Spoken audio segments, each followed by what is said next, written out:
Welcome to this explainer. Okay, so if you've ever found yourself wondering how on earth people are actually building scalable, passive income from home, without needing to learn a single line of code, without taking on massive business loans, and definitely without storing boxes of inventory in their garage, well, you are in exactly the right place. Today, we're breaking down the ultimate playbook for selling digital products in 2026. And look, this isn't some fleeting get-rich-quick scheme. We're going to go through a structural, step-by-step guide to turning the knowledge you literally already have into a reliable, evergreen income stream. We've got a really great roadmap for today. First, we'll look at the digital product advantage, then finding your specific niche, followed by validating before you create. After that, we'll cover building and packaging, platforms and pricing, and finally, how to build your evergreen sales engine. Let's dive in. All right, part one, the digital product advantage. Zero inventory, infinite scale. So it brings us to a pretty core question. Why digital products right now in 2026? Well, think about it. For parents trying to juggle childcare, or maybe freelancers looking to stabilize that stressful feast or famine income, or even educators wanting to scale their expertise, digital goods are just the ultimate low-overhead side hustle.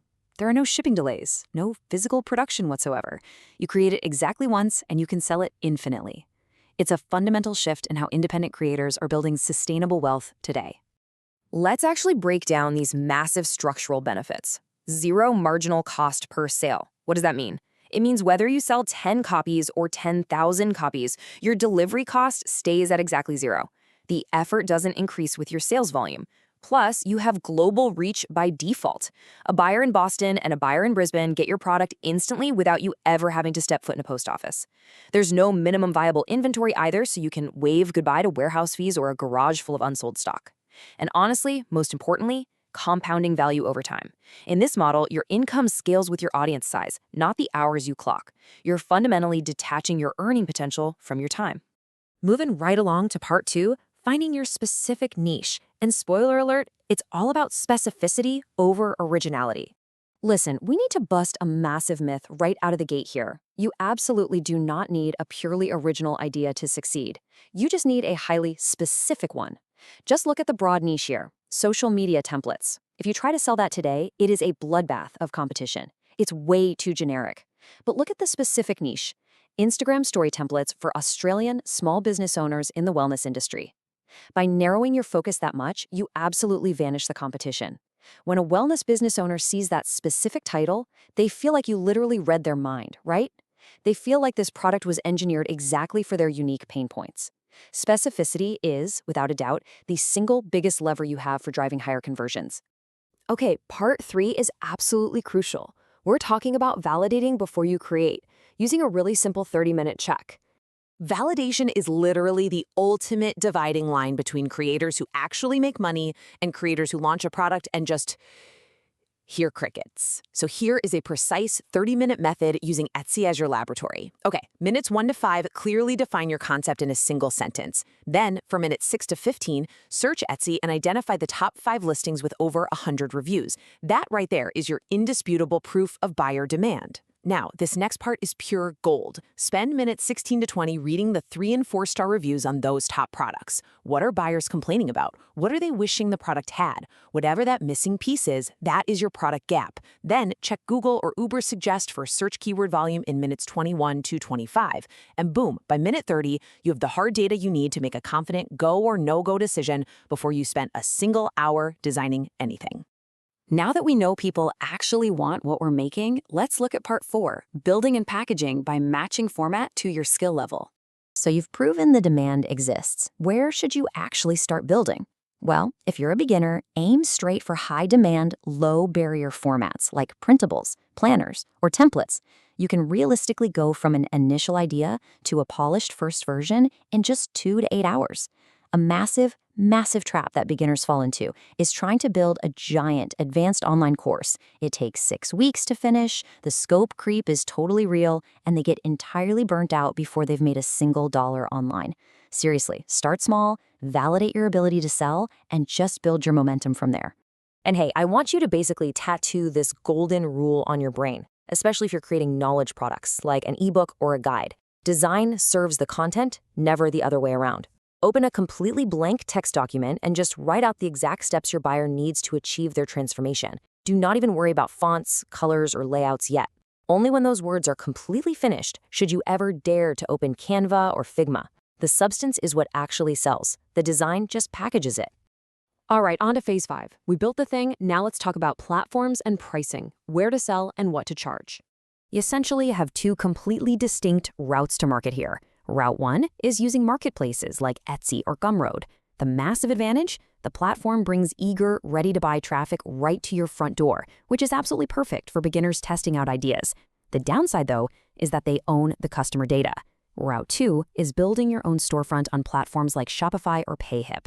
With this route, yes, you have to hustle to drive all your own traffic, but you own the customer data, specifically their email address. And as we'll see, that is the absolute ultimate key to building long-term brand equity and successfully launching future products.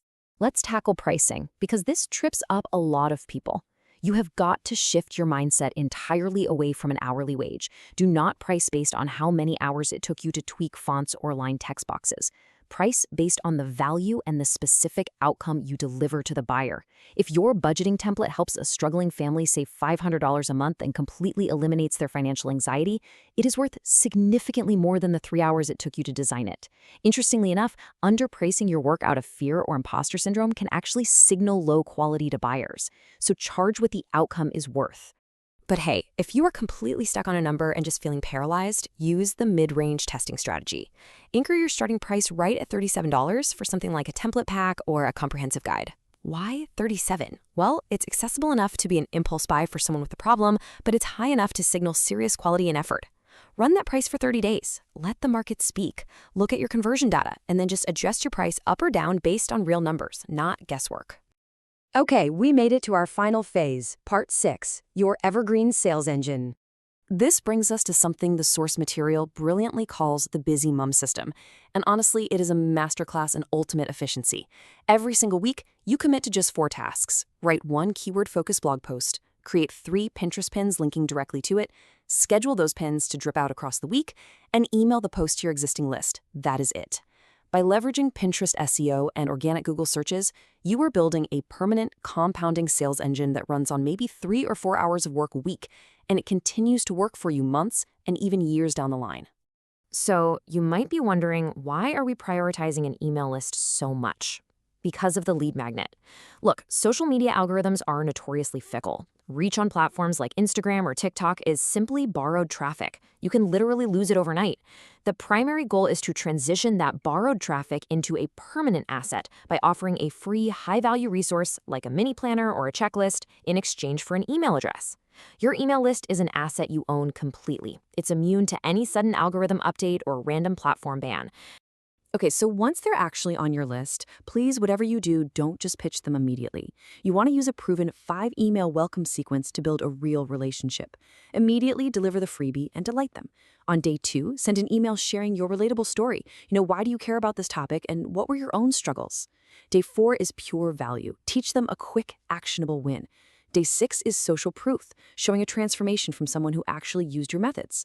And finally, on day 8, you make your product offer. You earn the right to sell by providing massive value and building genuine trust first. And if you're sitting there stressing out about your audience size, let this sink in. You do not need to be a massive influencer to make life-changing money. A teacher with just 800 highly engaged newsletter subscribers who are specifically looking for 3rd-grade science lesson plans will vastly outperform a generic lifestyle account with 50,000 casual followers. Depth and engagement in a specific niche will always beat sheer volume. Focus on finding your true fans, not just accumulating vanity metrics. Well, that brings us to the end of our explainer. Listen, remember this one thing above all else. Your very first product doesn't need to be perfect. It doesn't need to be your magnum opus. It just needs to exist. We have officially stripped away the excuse of perfectionism today. You've got the structural tools, you have the roadmap, and a global market is eagerly waiting. So the only provocative question left to ask yourself is, what are you going to build today?